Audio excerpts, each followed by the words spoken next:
Assalamualaikum warahmatullahi wabarakatuh. Kami dari kelompok 11 ingin mempresentasikan PPT hasil diskusi kami yang berjudul Telaah, Evaluasi, dan Rekomendasi Kurikulum 2013. Yang pertama, pengertian telaah. Menurut Kamus Besar Bahasa Indonesia, arti kata telaah adalah penyelidikan. Arti lain dari telaah yaitu adalah kajian.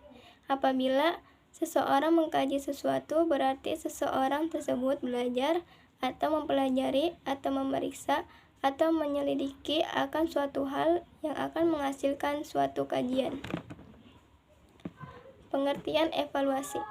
Evaluasi adalah suatu menentukan nilai seseorang dengan menggunakan patokan-patokan tertentu untuk mencapai tujuan.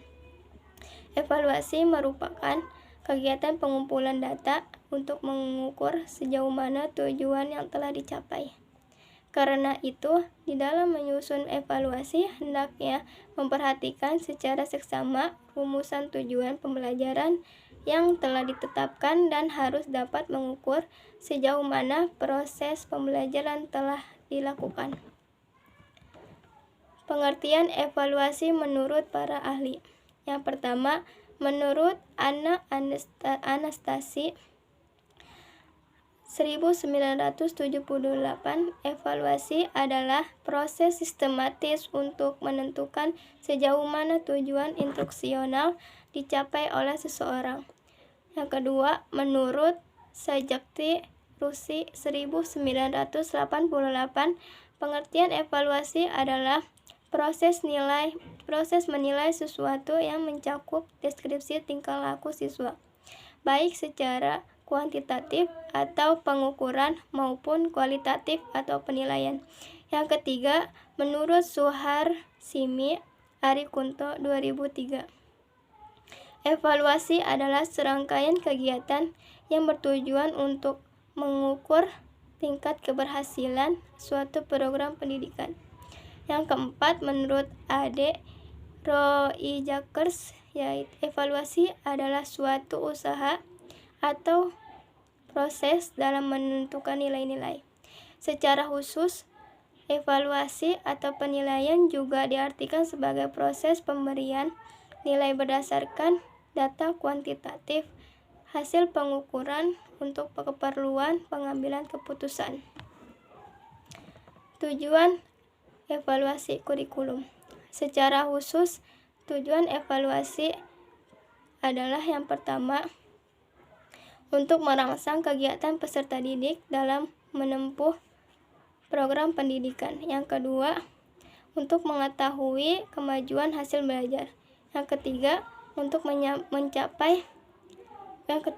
mencari dan menemukan faktor penyebab keberhasilan dan ketidakberhasilan peserta didik dalam mengikuti program pendidikan, sehingga dapat diketahui dan ditemukan jalan keluar atau cara-cara perbaikannya. Yang keempat, mengetahui potensi yang dimiliki siswa. Yang kelima, mengetahui hasil belajar siswa. Yang keenam, mengetahui kelemahan atau kesulitan belajar siswa. Yang ketujuh, memberikan motivasi belajar. Yang kedelapan, mengetahui efektivitas guru. Yang kesembilan, mengetahui efisien mengajar guru.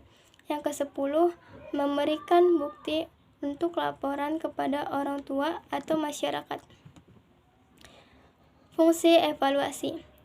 Yang pertama, fungsi selektif, yaitu dapat menyeleksi seseorang apakah memiliki kompetensi yang sesuai dengan standar yang ditetapkan. Yang kedua, fungsi penempatan, mengetahui di mana posisi terbaik seseorang dalam suatu bidang tertentu. Yang ketiga, fungsi diagnosa, mengetahui kelebihan dan kekurangan seseorang dalam bidang kompetensi tertentu. Yang keempat, fungsi pengukuran, yaitu mengukur tingkat keberhasilan suatu program, termasuk metode yang dipakai, penggunaan sarana, dan pencapaian tujuan. Baik, selanjutnya akan dilanjutkan oleh Saudari Devita Septiriani. Baik, saya akan melanjutkan presentasi telaah kurikulum. Deskripsi Kurikulum 2013. Kurikulum 2013 merupakan perangkat mata pelajaran dan program pendidikan berbasis sains yang diberikan oleh suatu lembaga penyelenggara pendidikan dengan tujuan untuk mempersiapkan lahirnya generasi emas bangsa Indonesia dengan sistem di mana siswa lebih aktif dalam kegiatan belajar mengajar. Dalam kurikulum 2013 juga ada strategi pengembangan pendidikan. Salah satunya adalah penambahan jam pelajaran.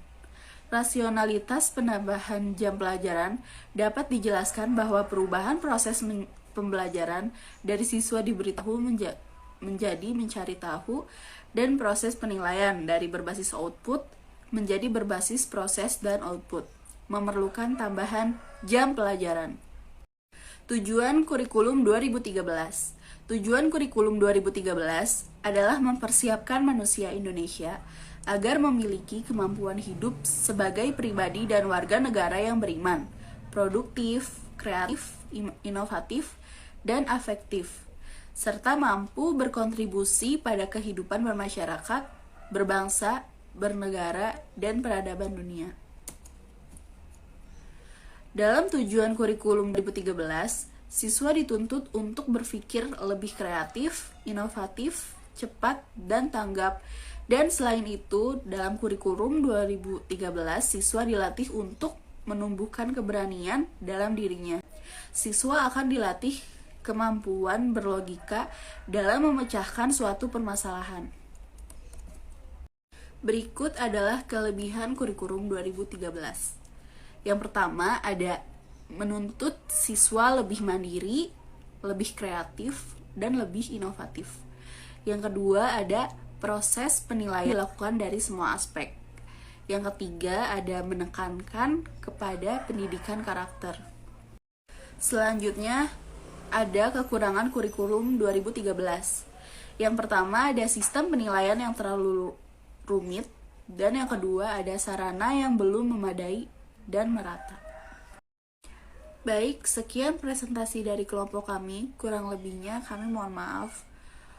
Sekian. Wassalamualaikum warahmatullahi wabarakatuh.